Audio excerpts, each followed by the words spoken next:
Hello and welcome to Lexitecture, a podcast about word origins and histories. My name is Ryan, and in each episode my friend Amy and I bring a new pair of words to share their stories with each other and you. You can find our past episodes and the occasional blog post on our website at lexitecture.com. Follow along with us on Twitter and Facebook at Lexitecture, and if you really like what we do, you can support the show at patreon.com/lexitecture.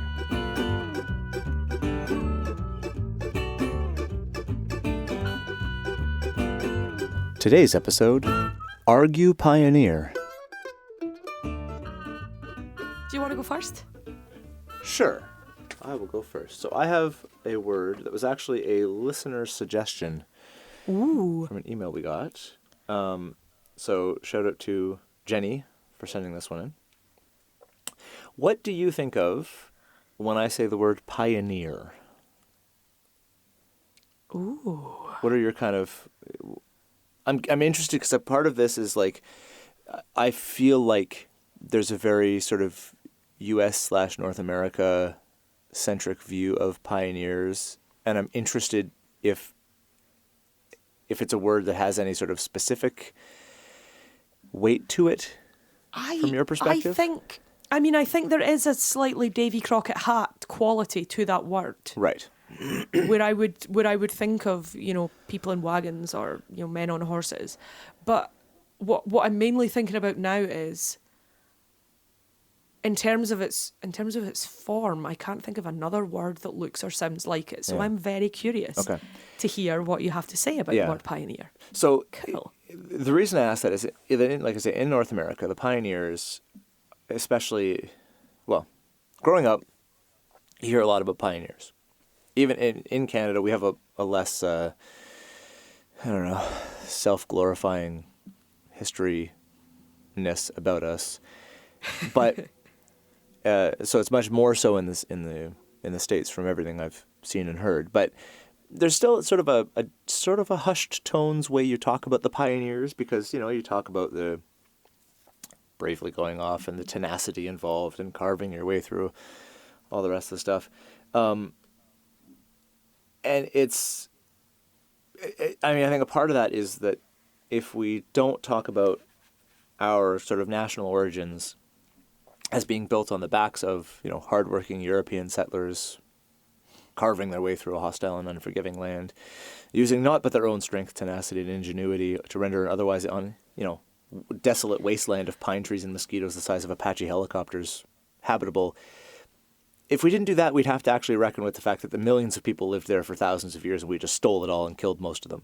And that's not a way we That's the problematic klaxon ringing. Yeah. So... Yeah. Especially over the last... Colonial narratives are... They're everywhere and they're all pervading and quite insidious sometimes. Mm-hmm. And, interesting. And so we'll get into the timelines of that later, but I think... My theory is that's why pioneers have become that kind of idea. And then it sort of generally, I feel like if it doesn't evoke that image of the early settlers in North America, it'll evoke your titans of industry, your Steve Jobs, your Bill Gates, your Henry Ford, Oh, I wasn't thinking so much about that as much as, inventors. Mm-hmm. But yeah, I suppose there's that kind of tinge to it. Yeah, and so one of the things that... Jenny, the listener that sent this in, asked about in her email was that if there was a connection with pious, which you can sort of, you see from the word itself, it's got that P-I-O, so you go, okay, maybe that's sort of folded in there, but that's sort of the level of kind of veneration that pioneers have in a North American context sometimes. Sure. That you would assume that it had to do something to do with pious because of the way they're sort of lionized and spoken about in these hushed tones. What it actually means is foot soldier. And so the early... As in ped, pie, that sort of... That's where the P comes from. So nice. So it's from French. And that E-E-R, the only other word I can think of is mountaineer right now. Engineer? In English. Engineer, maybe. Yeah, exactly. So, okay, there you go. So it's an anglicization of the French ending I-E-R, which is like sort of a person who does a thing. Yeah, sure. And so Cool. it was pionnier, Pionnier in French, and then it became pioneer because they switched the IE for EE. And the earlier Old French form of this, we got another word today which is much less glamorous, and that is peon, Peon. Oh. And so peon and pioneer are basically the same. They're not so distant cousins, or maybe even slightly estranged siblings. For our non-North American listeners, Ryan has not made a spelling mistake. He's just forgotten the absolute glory of the way that the word peon is spelled in British English. Oh, tell me. I'm excited. It's an AE, I believe. I'm going to have to look this up because really? It's a word that I would have to write down and check. Oh, it's got one of your fancy European double vowel things that are... One of your fancy European vowels. We only kept the U in Canadian English as sort of a nod to our let's complicate spellings with unnecessary letters European ancestry. Oh, now... I don't know, I'm going to get in a fight. But so peon was that... Yeah, go for your life. Was that connection, which sort of shows you where... So it was the people who... Yeah, were the... Basically the sort of low men on the ladder of army life. That PE is where we get foot. So it goes back to Latin and the word pedonem, Pedonem, from the pyrum ped, for foot, which is where we get words like pedal, centipede, expedition. Okay, yeah. We get platypus from that, which is a compound meaning just flat-footed.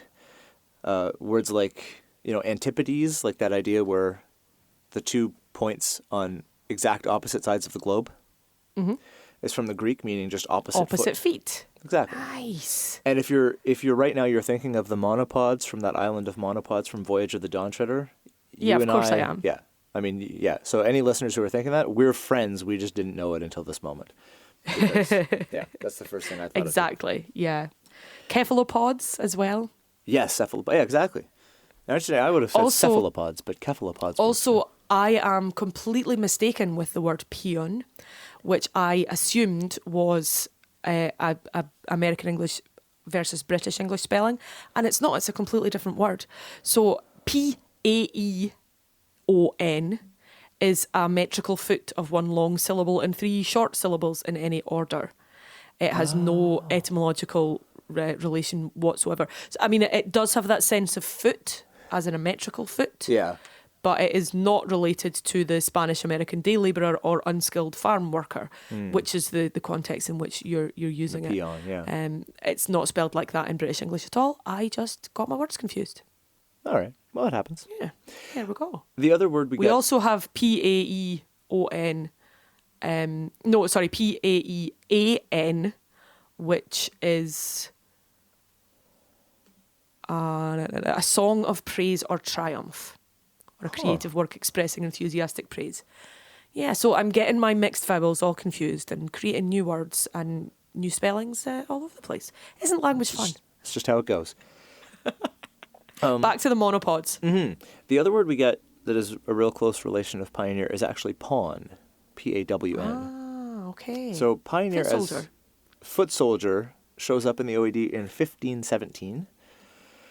And it was basically really closely tied to digging, specifically digging, but digging and clearing, because they were the troops, the pioneers were the ones who went ahead and cleared a path or dug ditches as appropriate so that the full army following them could make their way across the countryside and do whatever they were going to do.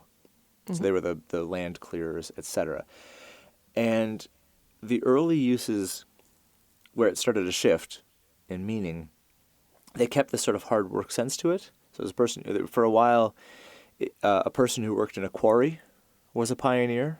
And you get that digging, working hard. And I guess for a while there was a Scottish connection there, a laborer or a porter. And I guess a piner, is that still a Scots expression, or is this not fully not passed that I'm out of... aware of? Okay. But at the time, it was also known as a piner. But just generally the sense of a laborer, a hard worker. You work with your hands, you're working with your wrecking your back on heavy things. By the early 1600s, it had a slightly more extended use where it kind of left behind the hard work aspect of it and kept the vanguard first on the way to something aspect. Mm-hmm. And so you had the first in their field, someone who had invented a new thing, or, that idea, the Steve Jobs, the Henry Fords, the whatever. It's interesting that you should bring up the pioneers of industry. I think that slightly problematic colonial, let's not look too closely into this hagiography, if you like, because what we'll find is exploitation and yeah, quite a lot of nastiness rather than this glorious inspirational story. I think that the two senses of the word both have that inherent problematic aspect going on. Anyway. It doesn't lose any of that when you get into Henry Ford. It wasn't actually until the 1800s when it became tied to a person who, quote, first settled and or explored a, quote, new country. Yeah. And when that meaning really took off.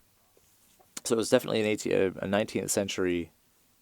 The use we have now to refer to the American or Canadian or whatever, quote, New World pioneers wasn't until the 19th century.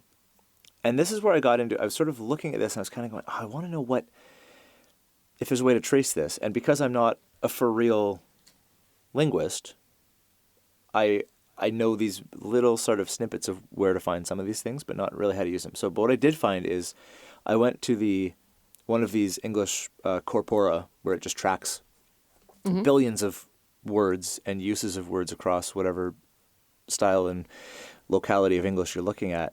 And so I looked at the corpora that's based on Google Books data. I mentioned it a couple episodes ago. A couple of times.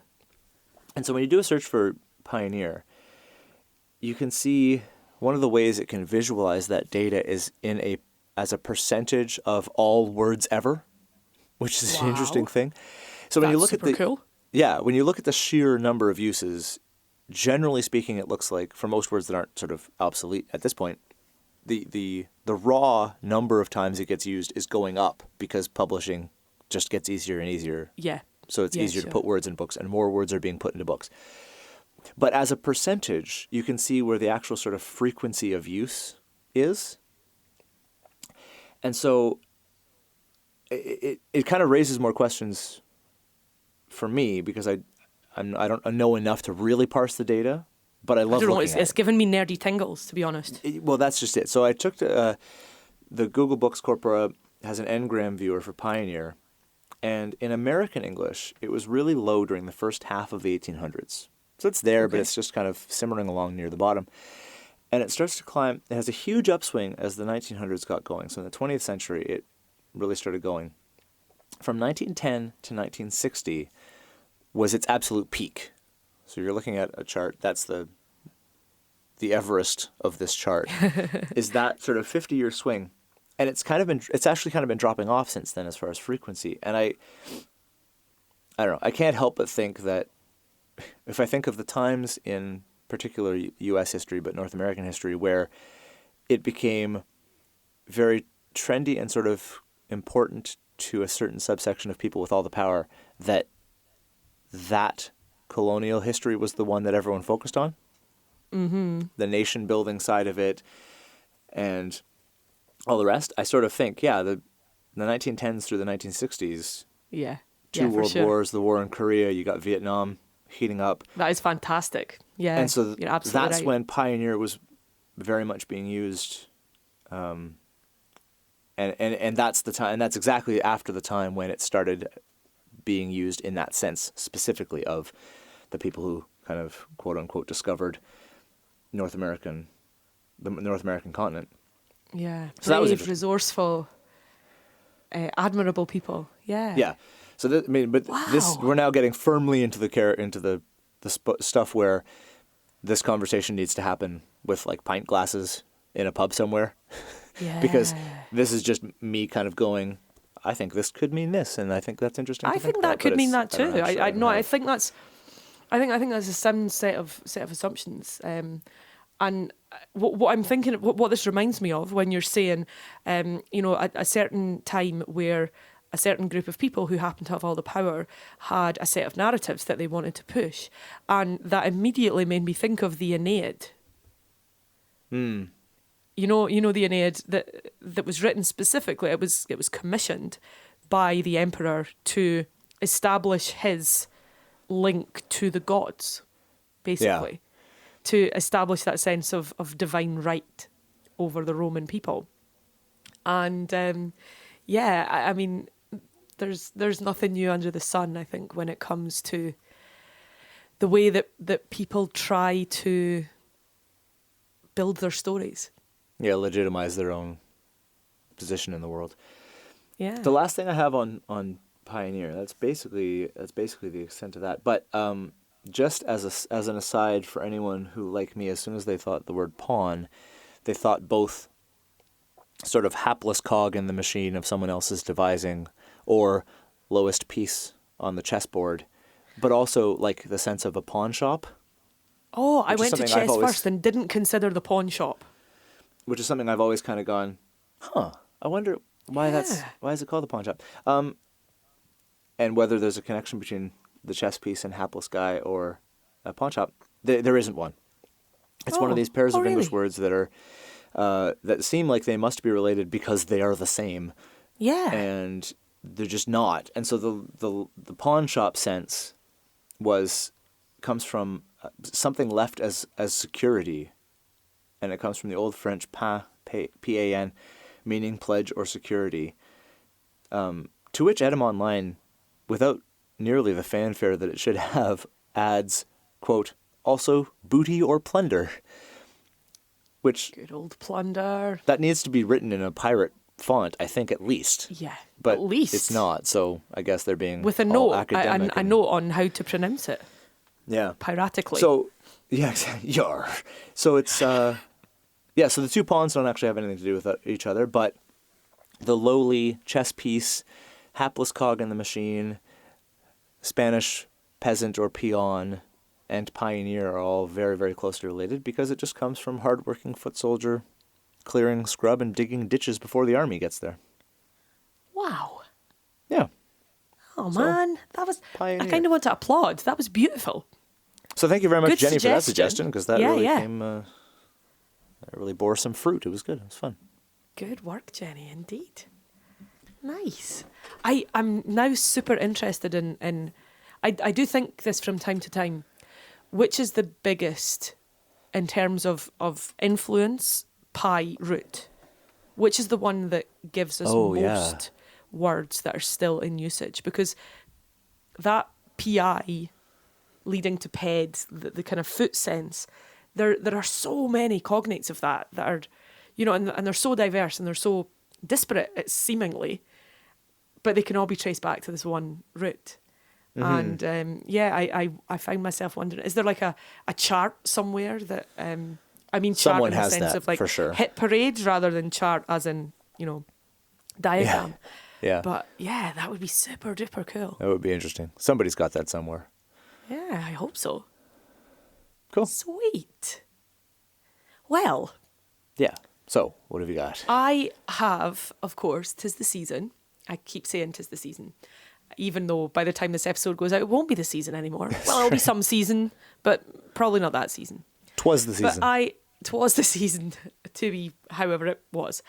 Yeah. And I was thinking about this notion. I was talking to a friend about this. It actually came from a discussion. My friend is American. She was talking about having spent time with her partner's family over Thanksgiving. And this notion that you shouldn't talk about politics with family. Right. Especially at holidays, Christmas, New Year, whatever it is, the sort of general etiquette says, let's not get into that. And I think this sometimes comes from the notion that everyone has a super racist relative and they just don't want to wade through that particular swamp at, the most wonderful time of the year. No promises, whatever. And so it made me, and what made me think about this was, the idea that you shouldn't talk about politics with your relatives seems to be one born out of a wish to avoid causing trouble, avoid arguments and strife. Now, I don't know about you, but arguments are kind of the grease that keeps my family going. Yes. You know? Yes. I recall, 1,000 times yes. I recall a car journey in the 80s where my 3 siblings argued for, I would say, 2 to 3 hours about the lyrics of a Genesis song. You know, I recall that experience quite well. Things were very heated. And the very best part about that argument was that both sides were wrong. Oh, that's always really good. The lyric in question, the song was Invisible Touch. And Right, okay. one of my brothers insisted that what the singer was saying was invisible conscience. And the other, I forget what the other suggestion was. We had invisible conscience versus invisible something else. And after the many, many hours that this had gone on for, and presumably at the end of our tether, my mother pointed out that it was invisible touch, hey. And the sense of absolute deflation in the back of the car was, yeah, I've remembered it forever. But, you know, we can argue about pretty much anything in my family, and often we do. And I started to wonder about the word argue. Oh, neat. So, the word argue, the Oxford English Dictionary has as its first definition, means to bring evidence, convict, prove, or indicate. And we then get to make good an accusation against, or prove wrong or guilty, or to convict. And this is an obsolete sense, although it's not entirely obsolete, if that makes sense. You know, that this does seem to contain part of the definition that we generally use now. Yeah. Etymologically, it comes from Old French, arguer, so that almost identical form, ergue, but with an R on the end, from Latin argutare, the frequentative of arguere, to make clear, prove, assert, accuse, blame. Again from the OED, of which latter French arguer and English argue are now taken as the equivalents. Now, this was an interesting list to me, because I don't think those things are necessarily all the same. Mm-hmm. To make something clear, well, if you're trying to prove something, you probably will make it clear first. And if you assert something, then that sense of clarity might well come in there. To accuse someone doesn't necessarily make things clear. In fact, often it makes them more complicated. And then blame, that one seems to stick out to me most of all. Because that's very much about muddying the waters rather than clearing them up. Yeah. I feel. And so we carry on through the definitions in the OED. We get to accuse, impeach, arraign, find fault with, call in question from 1522. The first citation of the original definition, to bring evidence, convict, prove or indicate, is from around about 1475. So not a super duper hugely old word in terms of, you know, coming from French via Latin. We then get to prove or evince, to afford good ground for inferring, show weighty reasons for supposing, to betoken, indicate. And we kind of carry on through here until eventually we get to the second sense, within which there are more kind of variations on that, of to bring reasons to reason or to dispute. So we have to scroll our way quite far down that page of definitions to come into that meaning that I think for most people these days, in most contexts, when you talk about an argument, or if you talk about someone arguing, then they are in dispute. Right. So I looked a little bit closer to see what else could I find out etymologically. And there were some wonderful, wonderful twists and turns. Neat. Etym has, from around about 1300, to make reasoned statements to prove or refute a proposition. Now, that seems to me to be much clearer than that sense from the Old French, which was to maintain an opinion or view, harry, reproach, accuse, or blame. So what then gets really interesting is when you look at its pi root. It comes from pi, argu, yo, suffixed form of root, arg, arg, more pirates. Arg. Okay. Which means to shine or white, as in argent, as in silver. It forms wow. all or part of argent, Argentina, Argentine, argo, argue, argus, hydrargyrum, and Whoa. litharge. Yeah. Oh, that's interesting. Me too. Hydrargyrum or hydrargyrum is from the 1560s, mercury or quicksilver. Oh, of course. And okay. Yeah, it comes from the Greek hydrargyros, quicksilver, as prepared artificially from cinnabar ore. Native quicksilver was argyros, kaitos, which meant fused silver. So, of course, mercury is a silvery-looking element.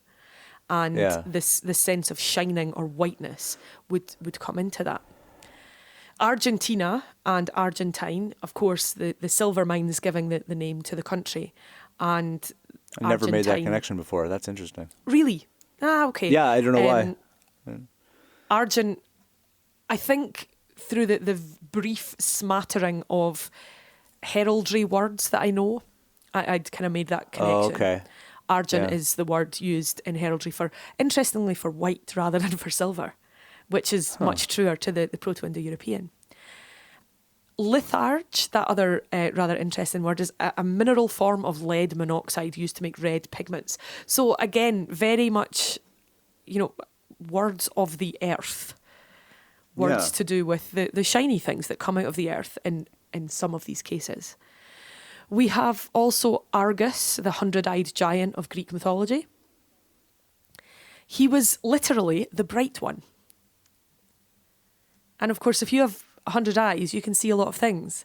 And if you can see a lot of things, presumably you can learn a lot of things. I don't know if this notion is bright as in the sense of bright and shining or bright as in intelligent. But for me, all of the eyes would lead to all of the information. And so he would be bright. Yeah, one would hope. Yeah, which I thought was quite interesting. And we get then to argue. So to argue, while we think of it as to dispute, to fight, certainly in the sense of Thanksgiving and not or talking about politics, arguments are, of course, about making things shiny, making them clear, making them white or silvery or shiny.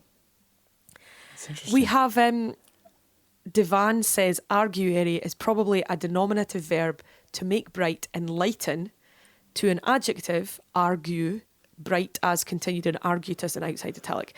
He cites a closely similar formation in Hittite, arcue, to make a plea.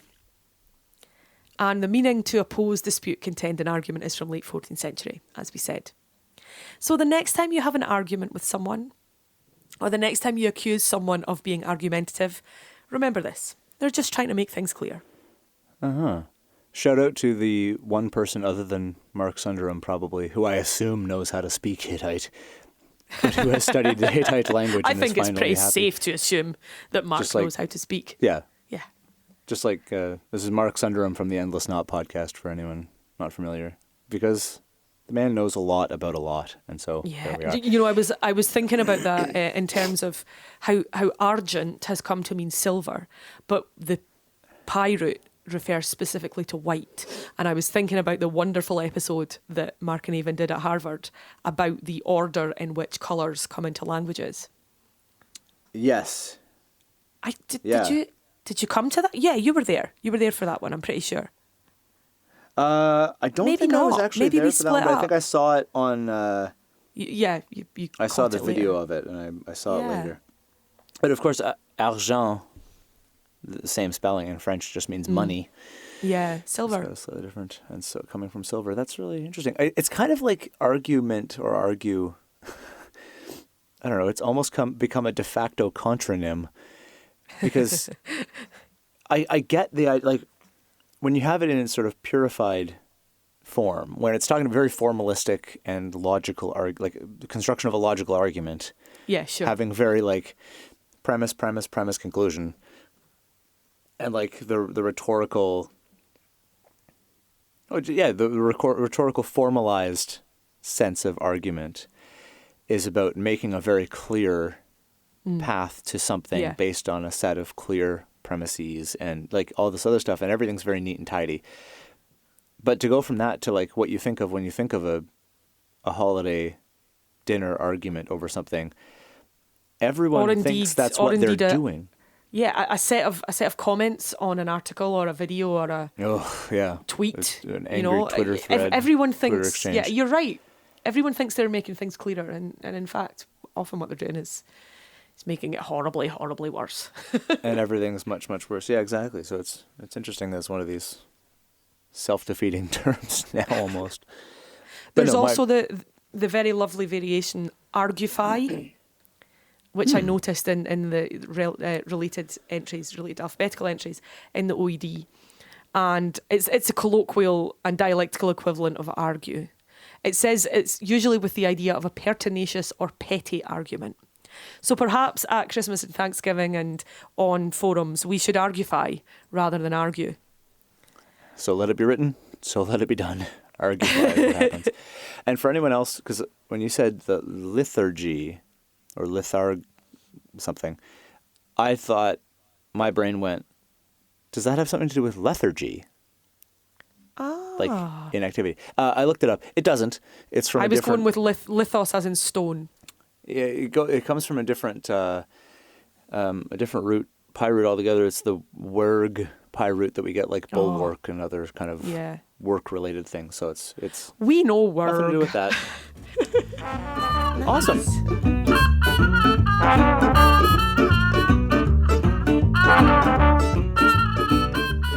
And that's it for another episode of Lexitecture. To get in touch with us about something you heard this episode, you can email us at words@lexitecture.com. You can also follow along and talk to us at Lexitecture on Facebook and Twitter, and at Lexitecture Podcast on Instagram. For back episodes and the occasional blog post, visit us at Lexitecture.com.